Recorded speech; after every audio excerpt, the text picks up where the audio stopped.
자, 오늘은 우리가 계속해서 하나님 나라에 대한 설교를 하고 있는데 하나님 나라의 백성이라는 주제로 지난주에 우리가 말씀을 들었죠. 지난주 말씀이 좀 길었죠. 그만큼 중요한 내용이었고 사실은 두 번에 걸쳐서 더 깊게 할까 했지만 그냥 한 번에 좀 길게 하는 의미에서 어차피 지난주에 끝냈습니다. 그리고 이번 주는 하나님 나라에서 하나님 나라의 뜻은 과연 무엇인가에 대한 것을 우리가 한번 고민해 봤으면 좋겠습니다. 하나님 나라는 우리가 들어가고 싶다고 들어가거나 혹은 우리 자신이 하나님 나라의 백성이라고 주장하면서 들어가는 곳이 절대 아닙니다. 우리가 들어가고 싶다고 들어갈 수 있나요? 못 들어가죠. 마태복음 7장 21절 말씀을 보면 예수님께서 이렇게 말씀을 하세요. 나더러 주여 주여 하는 자마다 다 천국에 들어갈 것이 아니요 다만 하늘에 계신 내 아버지의 뜻대로 행하는 자라야 들어가리라. 아멘. 예수님의 말씀은 바로 하나님의 뜻을 알고 그 뜻대로 행하는 사람이야말로 하나님의 백성이요 천국에 들어갈 만한 자격이 있는 사람이다라고 말하는 것이죠.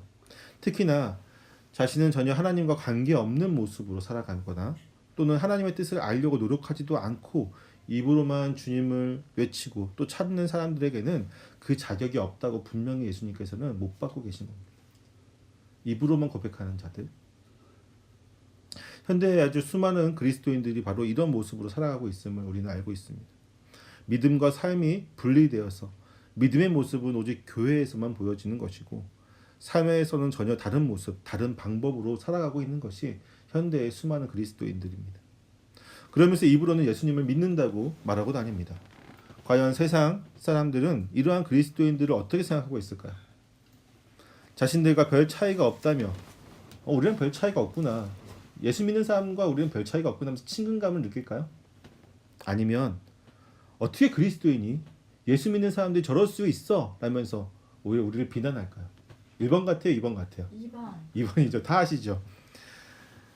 현대의 그리스도인들이 이렇게 하나님의 뜻을 외면하고 살아가는 가장 큰 이유는 그들이 하나님의 뜻을 잘못 알고 있거나 혹은 왜곡된 생각으로 접근하고 있기 때문이에요. 더 자세히 말하면 상당수의 많은 성도들이 의식적으로 혹은 무의식적으로 하나님 나라의 현재성에 대해서 외면하고 있는 것이 사실입니다. 그것은 다른 말로 하나님의 뜻이 이 땅에 현재 이루어지는 것에 대해서 의식적으로 혹은 무의식적으로 동참하기를 원하지 않는다는 것을 의미하는 것입니다. 좀 더 쉽게 설명해 볼까요? 예를 들면 우리는 하나님 나라의 평안과 또 그 사랑 안에 거하기를 소망하고 원하고 있습니다. 그러나 그렇게 되기 위해서 우리가 받아야 하는 육체적인 또는 정신적인 스트레스를 외면하려고 합니다. 왜냐하면 이 사랑과 평안은 결코 그냥 이루어지는 게 아니죠. 사랑은 그리고 평안은 어느 한 사람의 희생과 헌신을 전제하고 있습니다. 우리가 왜 평화를 누린다고 얘기하죠? 예수 그리스도의 희생이 있었기 때문이에요. 그분의 놀라우신 사랑이 있었기 때문입니다. 마찬가지예요. 우리 안에 이 하나님 나라가 지금 실제하고 하나님 나라가 우리 안에서 이루어지려면 우리가 그 사랑과 평화를 온전히 이루어 나갈 수 있는 희생이 우리에게 있어야 되는 것이죠. 내가 먼저 더 봉사해야 되고 내가 먼저 더 넓은 마음을 이해해야 되고 그 사람을 안아줘야 되고 포용해야 되고 근데 이것을 의식적으로 혹은 무의식적으로 외면하려고 한다는 것이죠. 또 다른 것을 얘기해 볼까요? 우리는 하나님의 복음이 이 땅에 가득하기를 소망합니다. 그래야지 하나님의 나라가 온전히 이루어지는 것을 다 알고 있어요. 그럼에도 불구하고 그러나 그 사역에 내가 적극적으로 동참하고자 하는 것은 부담스러워합니다. 그럼 목회자가 했으면 좋겠고 전임 사역자가 했으면 좋겠고 나는 내 지금 일상생활 가운데 하루하루 먹고 사는 것도 바빠 죽겠는데 어떻게 복음을 들고 이런 마음들이 우리 안에 다 있어요. 나는 일주일에 한 번 예배 드리고 또 나 11조와 헌금을 드리니까 내 할 바를 다 했으니까 그 나머지는 다른 좀 더 헌신된 전문 사역자들이 하는 게 낫다고 생각하는 것이 현대인입니다. 분명히 거기에 모든 걸 동참해야 하는 것을 말씀으로 알고 있어요. 그러나 의식적으로 혹은 무의식적으로 은연중에 나는 빼달라고 하는 부담스럽다고 하는 마음들이 다 있는 거예요. 즉 하나님 나라를 우리는 소망하고 있지만 정말로 그 하나님 나라 안에서 살고 있는 내가 하나님 나라를 누리지 못하는 가장 큰 이유가 바로 내가 하나님의 뜻대로 지금 온전히 행하고 있지 않기 때문이라는 거죠. 여러분은 하나님 나라를 정말로 소망하고 계십니까? 아멘. 하나님 나라 안에서 이루어지는 하나님의 뜻을 분명히 알고 그렇게 되기를 소망하십니까? 아멘. 우리는 하나님의 뜻을 분명히 알아야만 합니다. 그리고 두 번째로는 그 하나님의 뜻대로 살아가려고 하는 분명한 의지가 우리 안에 있어야 돼요. 그것을 의식하면서 우리가 내 본능을 누리고 우리가 가지고 있는 본성은 분명히 악하잖아요. 우리가 가지고 있는 본성은 하나님의 나라를 이루려고 하지 않아요. 오히려 이 땅 위에서 이 죄악이 가득한 것을 더 편하게 생각합니다. 죄에 물든 세상이 더 편해요. 왜? 그 죄보다는 내가 좀 더 깨끗하다는 어떤 자기 스스로의 만족감, 위안감이 있기 때문이에요. 근데 다 평화롭다 생각해 보세요. 다 하나님의 나라가 온전히 이루어졌다면 자신의 거룩함이 오히려 그것보다 못 미친다고 생각한다면 부담스럽거든요. 오늘 우리는 이 말씀을 통해서 하나님의 뜻을 분명히 분별하고 하나님의 뜻대로 살아가는 저와 여러분 또 우리 세움교회 모든 가족들이 되기를 축원합니다. 아멘. 그렇다면 하나님의 뜻은 분명한 뜻은 무엇일까요? 우리가 첫째로 한번 38절 말씀을 같이 읽어보도록 하겠습니다. 시작. 내가 하늘에서 내려온 것은 내 뜻을 행하려 함이 아니요 나를 보내신 이의 뜻을 행하려 함이니라. 자, 하나님이 예수 그리스도를 보내신 것은 예수 그리스도를 통해서 하나님의 뜻이 분명하게 전해지기 원하셨기 때문이에요. 그 전에 많은 선지자들이 있었죠. 많은 선지자들이 있었지만 그들은 한계가 분명히 있었어요. 한계가 있었고 또 그들의 맡은 사명들은 다 틀렸습니다. 누구는 애굽에 있었던 모세 같은 경우죠. 애굽에 있던 백성들을 인도하는 것이 그의 사명이었다면 또 그 후에 여호수아 같은 경우는 그 백성들을 데리고 가나안 땅으로 들어가서 정착하는 것이 그의 사명이었습니다. 그리고 각각의 시대의 사사들은 그의 침략하는 그 민족들에 대항하기 위한 사명들이 있었고 각각의 사명도 있었던 것. 다윗은 그 나라를 견고하게 하는 사명이 있었다면 사무엘은 나라를 세우는 사울은 나라를 세우는 그런 사명이 있었던 거죠. 이처럼 각각의 사명도 있었어요. 그렇지만 그 모든 것을 통합하는 정말로 하나님의 어느 한 부분을 담당하는 선지자가 아니라 하나님의 모든 그 뜻을 우리에게 알려줄 참된 선지자는 그 아들 예수밖에 없었던 것이죠. 아멘. 때문에 예수님이 이 땅에 오셨어요. 그리고 육신의 모습으로 오셔야지만 우리가 분명히 들을 수가 있기 때문에 그분은 인간의 육신을 입고 오신 겁니다. 하나님은 예수님을 통해서 우리가 분명히 알기를 원하세요. 그의 말씀이 나의 뜻이다. 내가 아들을 통해서 나의 뜻을 온전하게 너희에게 보여주었다라고 말하고 있죠. 아멘.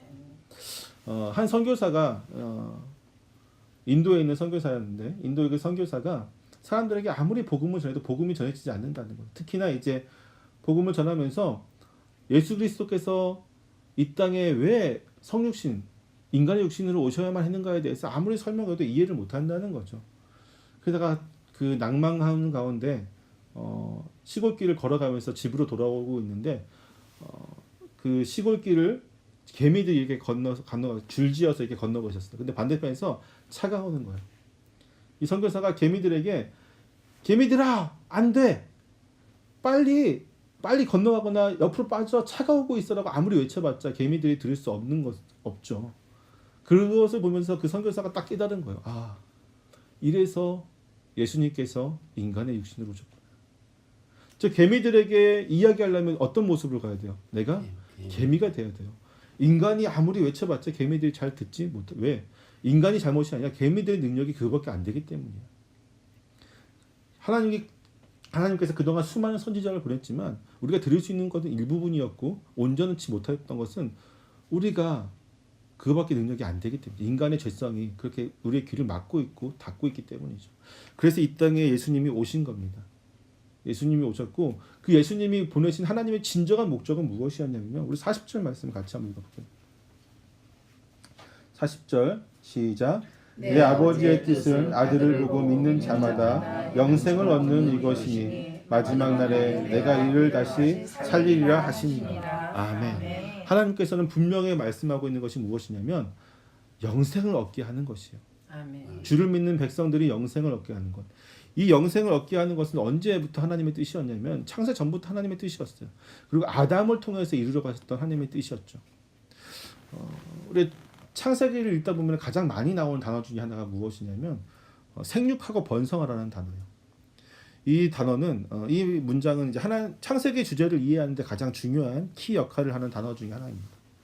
창세기에서 요한계시록까지 이 문장은 사실 창세기를 제외하고는 출애굽기 1장 7절에 한 번 딱 등장해요. 생육하고 번성.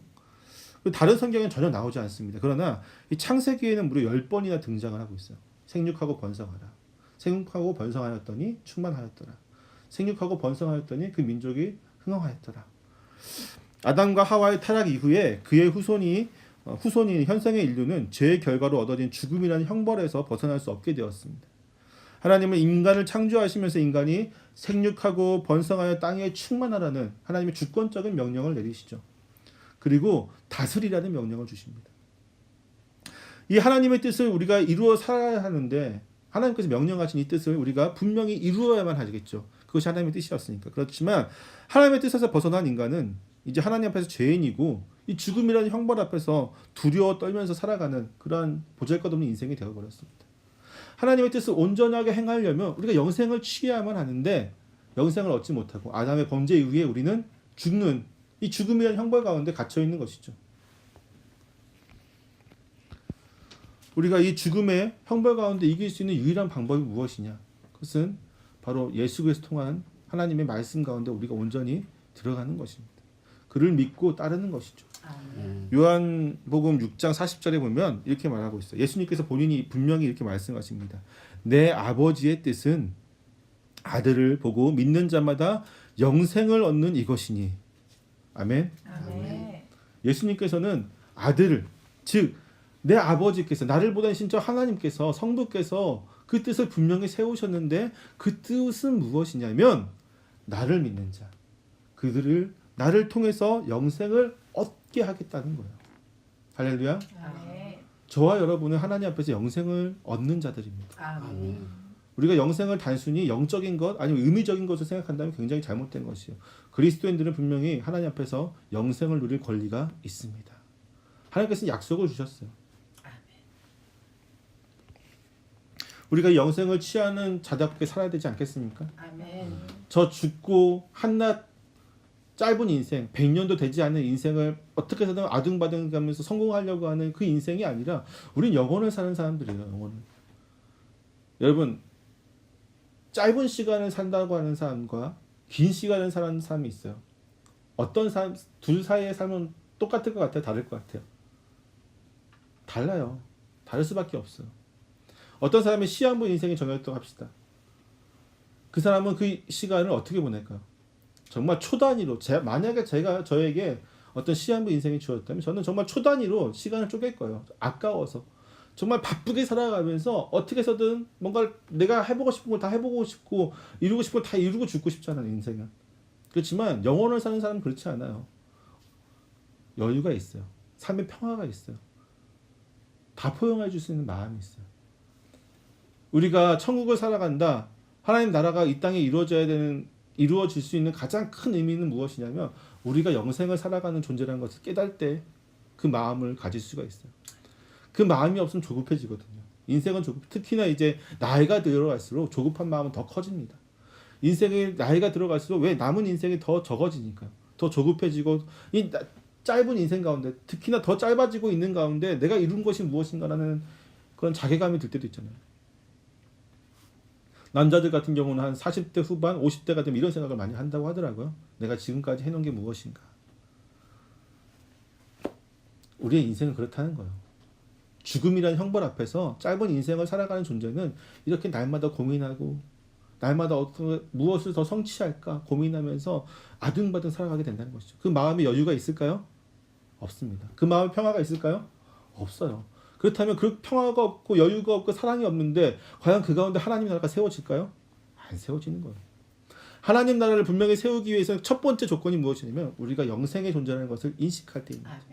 우리가 예수 그리스도를 믿음을 통해서 예수 그리스도가 주어지는 그 영생을 우리가 취득한 자라는 분명한 사실을 우리가 인식할 때에 우리는 단순히 이 땅에서만 삶이 끝나는 것이 아니라 우리의 삶은 영원하다는 것을 인식할 때에 이 땅에서 삶은 잠깐 있다가 사라지는 안개와 같은 것이고 먼지 같은 것이라는 것을 인식할 때에 우리는 정말로 하나님 나라를 이 땅에서 현재성, 하나님 나라를 이루면서 살아갈 수 있다는 거예요. 사랑할 수 있고요. 포용할 수 있고 감싸줄 수 있고요. 하나님의 평화가 그의 말씀이 복음이 이 땅에서 이루어 나가는 것을 온전히 보면서 행할 수 있다는 겁니다. 우리가 영원한 존재라는 것을 깨닫게 될 때. 때문에 하나님께서는 우리를 온전히 붙잡기를 원하세요. 우리가 그 영원한 생명을 온전히 성취하고 또 놓지 않기를 원하십니다. 39절 말씀 한번 읽어볼까요? 39절 시작. 나를 보내신 이의 뜻을 내게 주신 자 중에 내가 하나도 잃어버리지 아니하고 마지막 날에 다시 살리는 이것이니라. 아멘. 이 영생의 비밀은 어떻게 나오냐면 우리가 마지막 날에 분명히 살아난다는 겁니다. 부활의 증거가 예수 그리스도 통해서 우리에게 보여졌습니다. 우리는 부활을 믿고 우리의 삶은 이 땅에서 그리고 이 땅 이후에 저 낙원에서 그리고 예수님께서 이 땅에 오실 때에 부활체로서 부활한 완전한 육체를 가진 이후의 삶, 이렇게 세 단계로 나눠질 수 있어요. 이 땅에서 삶, 그리고 예수님이 이 땅에 재림하기 전까지 낙원에서 그와 함께 있는 시간, 그리고 이 땅에 예수님께서 오신 이후에 온전한 천국을 이루면서 부활하여서 살아가는 삶, 영원한 삶이죠. 계속해서 이어진 단계는 있지만 연결된다는 거예요. 끊어지지 않습니다. 굳이 이 땅에서의 짧은 삶을, 제일 짧은 게 이 땅에서 삶인데 여기에 목매일 필요가 없는 것이죠. 그리고 분명한 것은 예수님께서는 내게 주신 자 중에 하나도 잃어버리지 아니하는 것이 아버지의 뜻이라고 합니다. 하나님의 뜻이에요. 하나님 우리가 믿음을 저버리기를 원하지 않습니다. 영생을 잃어버리기를 원하지 않으세요. 영생을 온전히 가지기를 원하시는 것이죠. 비슷한 말씀으로 마태복음 18장 12절에서 14절 말씀을 제가 읽어드릴게요. 너희 생각에는 어떠하냐? 만약 어떤 사람이 양 100마리가 있는데 그 중에 하나가 길을 잃었으면 그 99마리를 산에 두고 가서 길 잃은 양을 찾지 않겠느냐? 진실로 너희에게 이르노니 만일 찾으면 길을 잃지 아니한 99마리보다 이것을 더 기뻐하리라. 이와 같이 작은 자 중에 하나라도 있는 것은 하늘에 계신 너희 아버지의 뜻이 아니니라. 우리는 하나님께서 우리를 놓지 않으시면 분명히 믿어야만 합니다. 우리는 가끔 그런 생각을 해요. 특히나 이제 열심히 믿음 생활 했던 사람들이 나중에 자기 믿음이 식거나 아니면 좀 여러 가지 환경적인 어려움 때문에 믿음 생활 온전히 못할 때에 이런 낭만들을 합니다. 내가 하나님 온전히 믿고 있는가? 나는 하나님 앞에서 구원받은 백성인가? 나는 천국이 나에게 주어졌는가? 확신을 못하고 확답을 못해요. 그러나 중요한 것은 지금 우리가 말씀에서도 읽었듯이 하나님께서는 그의 백성을 놓지 않으신다는 겁니다. 한 마리도 잃어버리기를 원하지 않으신다는 거예요. 단 한 명도. 하나님께서는 주님이 작정하시고 택정하시고 선택하신 그 백성은 무조건 잡으십니다. 끌고 가십니다. 우리 마음의 상태라든지 주변의 상황과 상관없어요. 그렇다면 우리는 무엇을 믿어야 될까요? 하나님의 그 영원성을, 우리를 영원으로 초대했다는 그 확실한 약속을 온전히 믿어야만 하겠죠. 믿음이 바로 그것이에요. 믿음이. 근데 하나님의 뜻은 어떻게 이루어지냐면요. 우리 본문에서도 읽었지만 누구를 통해서 이루어집니까? 아들을 통해서 이루어진다는 거예요. 하나님께서는 그 아들을 우리에게 주심으로 우리에게 그 말씀, 하나님의 뜻이 이루어지고 하나님께서 주신 백성들을 그에게 안기시면서 우리가 하나님의 뜻대로 살아가길 원하시는 것이죠. 그 중심의 키워드는 무엇이냐면 아들이에요. 성자 예수 그리스도입니다. 사도행전 2장 22절에서 23절 말씀 보면 이렇게 말씀하고 있어요. 이스라엘 사람들아 이 말을 들으라. 너희도 아는 바와 같이 하나님께서 나사렛 예수로 큰 권능과 기사와 표적을 너희 가운데서 베푸사 너희 앞에서 그를 증언하셨느니라. 그가 하나님께서 정하신 뜻과 미리 아신 대로 내준 바 되었거늘 너희가 법 없는 자들의 손을 빌려 못 박아 죽였으나 하나님께서 계획하시고 준비하신 대로 예수님을 우리에게 보내주셨고 결국 그는 우리를 위해서 우리의 모든 죄를 위해서 십자가에 못 박혀 죽으셨습니다. 이러한 아버지의 뜻에 예수 그리스도께서 동참하시고 동의하신 것이죠. 예수 그리스도께서 거부하셨다면 이런 것이 이루어질 수 없겠지만 예수님께서 동의하시고 거기에 온전히 순종하셨다는 것. 갈라디아서 1장 4절 말씀을 보면 이렇게 나와요. 그리스도께서 하나님 곧 우리 아버지의 뜻에 따라 이 악한 세대에서 우리를 건지시려고 우리 죄를 대속하기 위하여 자기 몸을 주셨으니. 성자 예수께서는 스스로 자기 목숨을 우리에게 주셨습니다. 물론 모든 계획하시고 하나님의 뜻은 성부 하나님께서 가지고 계셨지만 이것을 이루시는 것은 아들을 통해서 온전히 다 이루어졌다는 거예요. 아멘. 오늘 말씀에서 나와 있듯이 아들에게 주어진 백성이거든요. 하나님께서 계획하셨어요. 이 백성들은 너의 것이야. 하나도 잃어버리지 말고 너가 그들에게 나의 뜻을 온전히 전하여서 영생을 얻게 하라. 이것이 하나님의 뜻이었고 하나님의 계획이었죠. 그것을 이 성자 아들은 순종하고 온전히 따름으로 인해서 성취하셨습니다. 이사야서 9장 6절을 보면 구약 성경을 보면 이는 한 아기가 우리에게 낳고 한 아들을 우리에게 주신 바 되었는데 그의 어깨에는 정사를 메었고 그의 이름은 기묘자라 모사라 전능하신 하나님이라 영존하시는 아버지라 평강의 왕이라 할 것입니다. 이 예수 안에 모든 권세와 능력과 심판과 정사가 다 그에게 주어졌습니다. 하나님께서 그에게 줬고 그를 통해서 모든 구원의 역사들이 이루어지게 하셨던 것입니다. 아멘. 하나님께서 뜻을 정하시고 그 영원한 하나님의 뜻이 이루어지는 그 뜻을 정하시고 아들을 통해서 우리에게 전해지고 우리 또 아들을 통해서 그것이 온전히 이루어지게 하셨습니다. 그렇다면 우리는 그 하나님 앞에 온전히 나아가야만 하겠죠. 하나님께서 이렇게 하신 영혼을 주고 우리에게 또 아들을 통해서 온전히 이루어가신 참 뜻은 무엇이냐면 하나님께서는 우리가 그와 함께 하기를 원하셨기 때문이에요. 아담과 하와가 하나님과 함께 했을 때 하나님 참 좋아했겠죠. 그렇죠? 그러나 그들이 범죄함으로 에덴 동산을 떠난 이후에 하나님께서는 이것을 회복하시고 싶어 하셨습니다. 우리와 교제 나누기 싶어 하시고 우리와 말씀을 나누기 원하셨고 우리의 찬양을 받기를 원하셨어요. 이것을 회복해야 하는 것이 바로 하나님의 진정한 뜻이죠. 데살로니가전서 4장 3절에 보면은 이렇게 얘기합니다. 하나님의 뜻은 이것이니 너희의 거룩함이라. 할렐루야. 아멘. 거룩하라. 이 말씀. 하나님의 뜻은 이것이니 너희는 거룩함이라. 레위기 11장 45절에 보면 이렇게 말씀하세요. 나는 너희의 하나님이 되려고 너희를 애굽 땅에서 인도하여 낸 여호와라. 내가 거룩하니 너희도 거룩할지어다. 아멘. 아멘. 하나님이 거룩하라고 내가 거룩하니 너희도 거룩하라고 명령하고 있죠. 이것은 무슨 뜻이냐면요. 내가 너희와 함께하고 싶은데 너희가 나에게 오면 죽기 때문에 함께할 수 없다고 얘기하는 거예요. 너희가 거룩하여지면 나와 함께할 수 있고 나와 함께하였을 때 너희가 가장 행복해질 수 있다고 얘기하는 겁니다. 거룩이 어떤 그런 거야. 우리는 극장에 들어가면 표를 끊어야 되겠죠. 우리가 어디에 천국에 들어가고자 하는 어떤 기준 아니면 어떤 그런 뭐랄까 할까요? 어떤 티켓이 이런 의미가 아니에요. 거룩은 우리가 행복하고자 할 때에 하나님께서 우리와 함께 하시고자 하는 전제 조건이 되는 거예요. 예를 들어 정말 간단하게 예를 한번 들어봅시다. 내가 사랑하는 사람이 있어요. 근데 그 사람이 어느 날 사업이 망했습니다. 사업이 망하고 노숙자가 되었다고 생각해 봅시다. 내가 정말 아끼는 사람이고 내가 함께 있고 사람인데 노숙자가 되었어요. 근데 그가 노숙자 생활을 하다 보니까 온몸이 다 더러워졌겠죠. 온몸이 다 더러워졌겠고 많은 그런 때모가 묻었어요.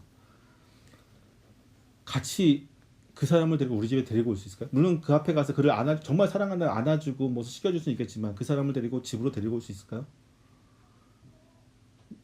내 있는 환경 모든 걸 데리고 올 수 있을까요? 없어요. 그리고 데리고 오려면 어떻게 해야 될까요? 내가 있는 모든 사람들이 나는 괜찮지만 내 주위에 있는 많은 사람들이 그 사람을 인정하려면은 이 사람은 어떻게 해야 될까요? 목욕탕에 가서 씻겨야 되겠죠. 옷을 입혀야 되겠죠. 우리가 하나님께 가는 것은 그런 의미예요. 신명기 10장 13절에 보면 모세가 이렇게 얘기해요. 내가 오늘 내 행복을 위하여 내게 명하는 여호와의 명령과 규례를 지킬 것이 아니냐. 무슨 얘기냐면요. 하나님의 뜻대로 행하는 것 그리고 거룩하여지는 것은 다른 것이 아니라 너희의 행복을 위한 것이다라고 얘기하는 거예요. 아멘. 너희의 행복을 위하여라고 얘기하고 있잖아요. 너희의 행복을 위하여.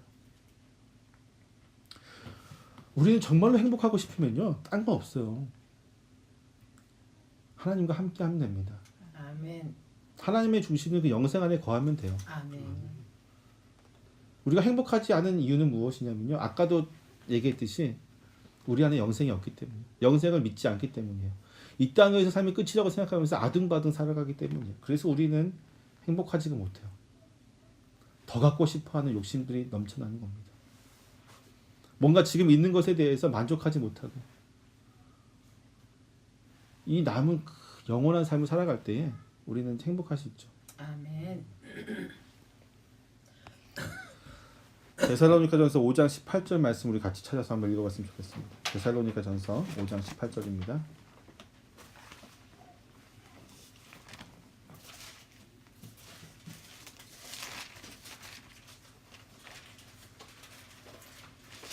찾았습니까?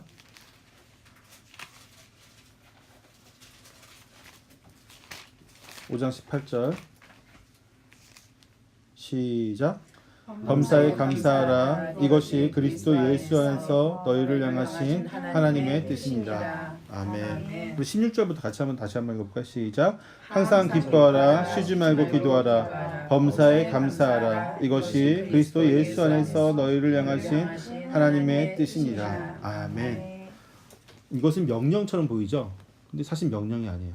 항상 기뻐하고 쉬지 말고 기도하고 범사에 감사하는 것, 이것을 행하라는 명령으로 보이지만 사실은 우리가 영혼을 성취했을 때에 그리스도 안에서 하나님의 그 뜻을 행하고 살아갈 때에 자연적으로 이루어지는 일들입니다. 범사에 다 감사하게 돼요. 하나님의 뜻을 이해하는 순간에 하나님께서 주신 그 영혼을 소유하는 그 순간부터 우리는 항상 감사할 수밖에 없게 돼요.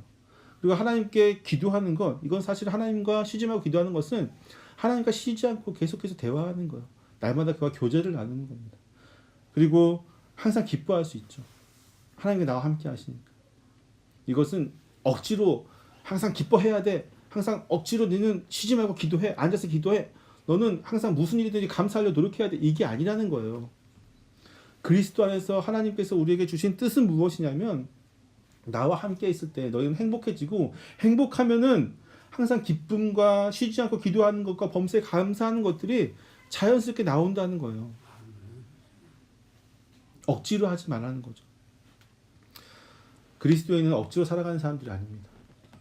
최근에 교회 안에서 설교의 형태들을 보게 되면요, 설교 잘하신다는 분들 몇 분 설교를 들어보니까 굉장히 율법주의적인 설교를 많이 하셔요. 어떻게 살아야 된다. 어떻게 사는 것이 하나님의 뜻이다. 그렇게 살기 위해서 이렇게 해라. 이렇게죠. 교회 안에서 이런 모습을 해야 된다. 율법주의 설교가 위험한 것 중에 하나는 무엇이냐면 오히려 이것이 우리의 하나님의 은혜를 가로막을 때가 있습니다. 하나님의 은혜를 가로막을 때가 있다는 거예요. 하나님의 은혜는요, 우리가 하나님의 말씀 가운데 살아갈 때 자연스럽게 이루어지는 거예요. 아멘. 우리가 하나님의 말씀 가운데 살아갈 때 그 뜻을 이해하며 살아갈 때 온전히 우리를 통해서 이루어지는 겁니다. 억지로 하면 되지 않아요. 이제 말씀을 마치겠습니다. 우리 사랑하는 성도 여러분, 우리는 하나님의 백성입니다. 그렇기 때문에 하나님 나라에 살아가야 돼요. 그런데 하나님 나라에 살아가기 위해서 우리는 하나님의 뜻을 분별해야만 합니다. 아멘. 하나님의 뜻도 모르고 살아갈 수는 없잖아요. 우리가 대한민국 국민으로서 우리나라의 법도 모르고 마음대로 살아가면 우리가 어디 가겠죠? 감옥에 가겠죠. 여기서 살 수 없어요. 하나님 나라도 마찬가지예요. 하나님 뜻도 모르고 하나님의 뜻을 이해하려고도 하지 않고 아까도 얘기했듯이 의식적으로나 무의식적으로 그것을 외면한 채로 내 마음대로 살아간다면 우리는 하나님 나라에 초대되었지만 하나님 나라에서 살아갈 자격을 잃어버리는 거예요. 예수님께서 비유로 말씀하시죠. 천국에 많은 잔치 가운데 사람들을 초대했습니다. 그 사람들 어떻게 했어요? 거절했어요. 그래서 종들을 이제는 길거리에 나가서 사거리로 내보내서 길가에 지나가는 사람들 다 불러 모았어요. 그 사람들이 와서 초대되던 사람들은 이제 나가 떨어지고 그들은 들어오지 못하고 길거리에서 지나가던 사람들이 초대되어서 와서 잔치회 가운데 먹고 마시는 가운데 그가 예복을 입지 않는 한 사람은 어떻게 됐습니까? 다시 쫓겨났죠. 마찬가지예요. 우리가 하나님 백성이고 하나님 나라를 살아가고 싶다면 예복을 입어야 되겠죠. 그것은 무엇이냐면 주인의 뜻을 헤아리는 겁니다. 아멘. 그 사람은 주인의 뜻을 헤아리지 않고 자기 마음대로 옷을 입고 와서 쫓겨났던 거예요. 우리는 하나님 말씀을 이해하고 그 뜻을 이해하고 우리 가운데 하나님의 뜻이 온전히 이루어지는 삶을 사시기를 축원합니다. 아멘. 그리하였을 때에 정말로 저와 여러분 또한 우리 세운교회 모든 성도들은 날마다 기쁨이 넘칠 것을 믿습니다. 아멘. 쉬지 않고 하나님께 기도하면서 정말로 교제를 나눌 것이고 언제나 감사가 넘칠 거예요. 그 어떤 상황에서든지 주님의 뜻 가운데 감사가 넘칠 겁니다. 한 주간 이러한 삶을 사시기를 축원합니다. 아멘. 승리하시기를 축원합니다. 아멘. 하나님의 뜻을 이루어 가시기를 축원합니다. 아멘. 기도하겠습니다. 할렐루야. 사랑과 은혜가 충만하신 아버지 하나님, 우리는 하나님의 백성이요 하나님 나라에서 살아가는 하나님의 자녀들입니다. 그러한 우리가 주의 뜻을 헤아리지 않고 살아간다면 우리는 얼마나 방종한 자가 되겠습니까? 우리가 날마다 주의 뜻을 행하려는 자가 되게 도와주시옵소서. 아멘. 주님과 동행하는 자가 되게 도와주시고 주님의 뜻을 분별하여서 하나님을 기쁘시게 하는 자가 되게 도와주시옵소서. 억지로 하는 것이 아니라 그 모든 것이 우리에게 기쁨이 되어지고 우리에게도 소망이 되어지게 하여 주시옵소서. 주 안에서 거하는 참된 기쁨을 누리는 그러한 저희들 될 수 있도록 인도하여 주시옵소서. 예수님의 이름을 기도드립니다. 아멘.